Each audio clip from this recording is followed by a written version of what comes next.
Olá, sejam bem-vindos a mais um momento de mensagens que iluminam a nossa vida através da claridade que nos traz em nossa consciência.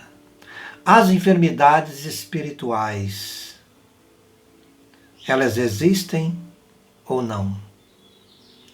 As enfermidades espirituais produzem distúrbios ou lesões no corpo físico decorrentes de desarmonias psíquicas originadas das condições pessoais do enfermo, da influência, é claro, de atitude ou de entidade espiritual, ou por ação conjunta de ambos. Podem ser consideradas como de baixa, média ou de alta gravidade. Depende de vários fatores. No caso, as de baixa gravidade, mais fáceis de serem controladas, vamos melhor assim dizer, costumam surgir em momentos específicos da vida, bem específicos da vida. Quando, por exemplo, a pessoa passa por algum tipo de dificuldade. Por exemplo, perdas afetivas ou materiais, doenças físicas, insucesso profissional, entre outras. Dentre tantas outras, não é, que podem ser classificadas aqui também como doenças causas. São situações em que as emoções afloram impetuosamente, gerando diferentes tipos de somatizações, como, por exemplo, ansiedade, angústia, dores musculares, enxaqueca, distúrbios na digestão, abrindo uma parênteses aqui, né? Náuseas, por exemplo, cólicas, azia, má absorção alimentar e etc, etc. Ocorrem, é claro, distúrbios também do sono, da atenção e do controle emocional. Sendo este último, o controle emocional, de maior monta, não é? Cá entre nós. Nessa situação, a prece representa um poderoso instrumento de auxílio, pois eleva e muito o padrão vibratório do necessitado. A mudança vibratória permite que a assistência dos benfeitores espirituais, nesse caso, favoreça o reajuste mental ou psíquico, emocional e físico deste que esteja sendo afetado. A pessoa recupera então as rédeas sobre si mesma, assumindo o controle sobre si mesma, rompendo, nesse caso, com as ideias perturbadoras próprias ou de outrem, seja qual for a origem dessas ideias. Portanto, então, as doenças espirituais de média gravidade podem prolongar-se por anos a fio, mantendo-se dentro de um mesmo padrão ou até evoluindo para algo mais grave. Isso é sério, né? Com o passar do tempo, podem apresentar um quadro sintomatológico que caracteristicamente será de um tipo específico de patologia, de algum tipo de doença. Por exemplo, insônia persistente, gastrite e ulceração gástrica, infecções microbianas repetidas, crises alérgicas costumeiras, dores musculares penosas, formadoras de nódulos ou pontos de tensão, muita tensão, dificuldades respiratórias, seguidas, é claro, essas dificuldades respiratórias, da desagradável falta de ar, hipertensão, obesidade ou magreza, crises de enxaqueca, né? Crises de enxaqueca bem prolongadas, nesse caso, não controláveis por medicamentos, que apesar do uso dos medicamentos, não se controla tais enfermidades. O humor também claramente afetado, oscilante entre crises de irritabilidade e impaciência incomuns e momentos de indiferentismo total e também submissão emocionais. Isso ocorre muito, né? A submissão emocional. Episódios estes depressivos, repetidos, repetidos, seguidos de euforia exagerada. Pois bem, se não ocorre a desejável assistência espiritual em benefício do necessitado, nessa fase da evolução de enfermidade, se não ocorre, né? Nesse caso, os doentes podem desenvolver, a partir dali, comportamentos caracterizados, vamos assim dizer, sobretudo por manias e pelo isolamento social. As ideias e os desejos do enfermo ficam girando dentro de um ciclo vicioso conduzindo-o à criação de formas pensamento, como refere nosso irmão André Luiz, essas formas pensamento alimentadas pela vontade do próprio necessitado e dos espíritos desencarnados, sintonizados, é claro, nesse caso, nesta faixa de vibração. É muito importante que tenhamos essa consciência e essa visão de realidade. As orientações espirituais, se elas forem aceitas e seguidas, proporcionam, é claro, imenso conforto, podendo reduzir ou eliminar o quadro geral de perturbações diversas, sobretudo se associada às ações médicas, quando necessário, sim, é preciso associar às ações médicas e psicológicas. Assim, faz-se necessário desenvolver persistente trabalho de renovação mental e comportamental da pessoa necessitada de auxílio. Isso é indispensável, essa renovação mental dos pensamentos, da visão de vida e de tudo que está ocorrendo em sua volta. Agora, a prece, o passe, a água fluidificada, o estudo do Evangelho no lar, a assistência espiritual, no caso, através do atendimento e o diálogo fraterno, a frequência também às reuniões de explanação do Evangelho e também de radiações que são os momentos de orações, né? Nós chamamos de radiações espirituais.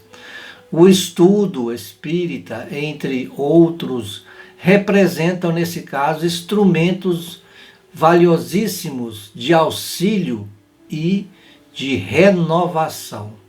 De auxílio e de renovação mental, em geral, disponibilizados pelas nossas casas espíritas diversas, espalhadas pelo nosso Brasil afora.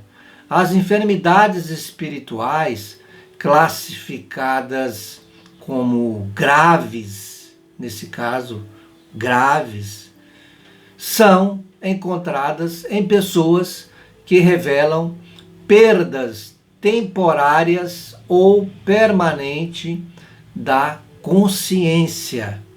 Esse é o estado mais grave, mais grave.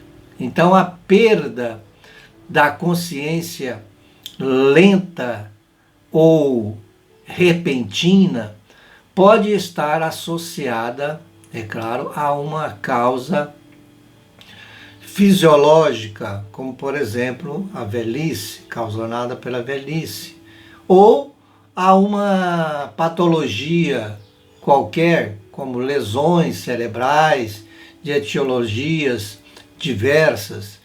Nessa situação, o enfermo vive períodos de alheamentos ou totalmente alienadas ou alienações mentais, alternados com outros de lucidez, havendo uma alternação aí entre alienação e a lucidez, né? Esses períodos são particularmente difíceis, pois a pessoa passa a viver numa realidade estranha e dolorosa, sobretudo quando o espírito enfermo vê-se totalmente associado a outras mentes ainda mais enfermas, em processos de simbioses, de combinações fluídicas, né, espirituais. O doente, então, requisita atendimento médico especializado no campo, é claro, da psiquiatria, um acompanhamento metódico e sério da psiquiatria nesse caso. Agora, a fluidoterapia espírita suaviza a manifestação da doença, auxiliando o tratamento, veja bem, auxiliando, né, o tratamento médico, auxiliando. A assistência espiritual oferecida pela casa espírita age como bálsamo, minorando os sofrimentos dos encarnados nesta situação, doentes, familiares e amigos, e dos desencarnados, porventura envolvidos nesta situação, na mesma problemática apresentada nessa circunstância.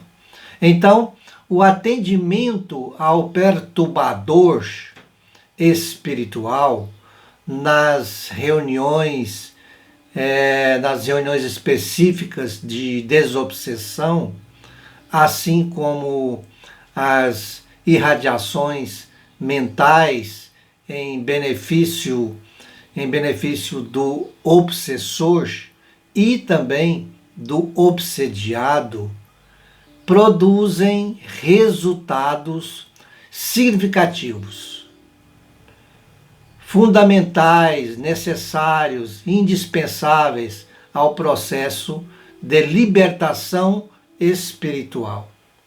O processo de libertação espiritual, nesse caso, se dará o andamento necessário através desse tratamento espiritual.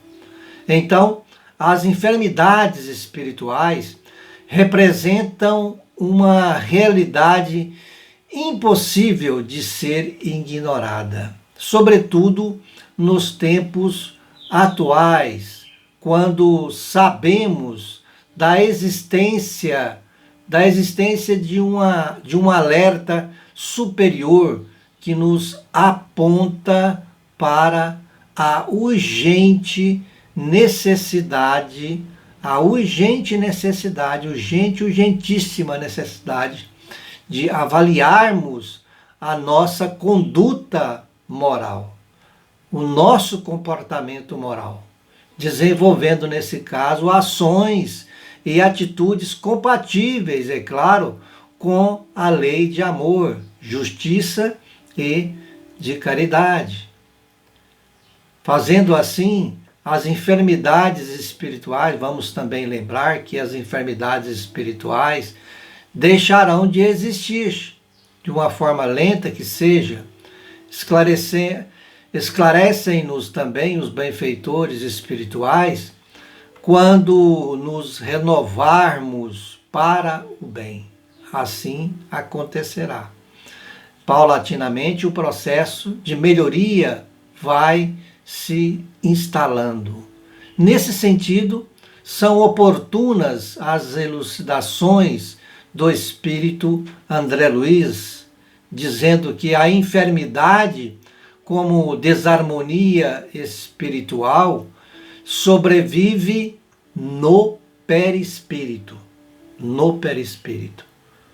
Assim, as moléstias diversas conhecidas no mundo e outras também que ainda nos dias de hoje, escapam do diagnóstico humano, por muito tempo persistirão nas esferas torturadas da alma, conduzindo-nos, é claro, ao reajuste, porque é um processo de reajuste espiritual.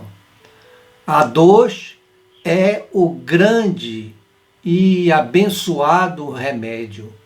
Reeduca-nos à atividade mental, reestruturando as peças de nossa instrumentação e polindo os fulcros anímicos de que se vale a nossa inteligência para desenvolver-se na jornada para a vida eterna.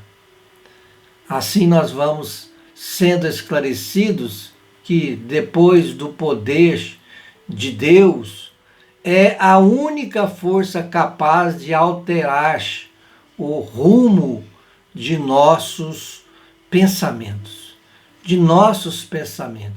compelindo-nos a indispensáveis modificações com vistas ao plano divino, a nosso respeito e de cuja a execução não poderemos fugir sem graves prejuízos para nós mesmos. Ficamos por aqui, agradecemos a atenção de todos para que essas reflexões que assim nos vieram possam crescer, amadurecer e surtir o resultado. Essas reflexões foram fundamentadas e baseadas no artigo escrito pela nossa irmã Marta Antunes Moura, que é uma escritora espírita e coordenadora das comissões regionais na área da mediunidade da Federação Espírita Brasileira. Está esse mesmo artigo na revista O Reformador, de junho de 2004, Federação Espírita Brasileira, responsável pela transcrição do mesmo. Muita paz a todos, que Deus os abençoe, ilumine a nossa vida agora e sempre. Deus os abençoe.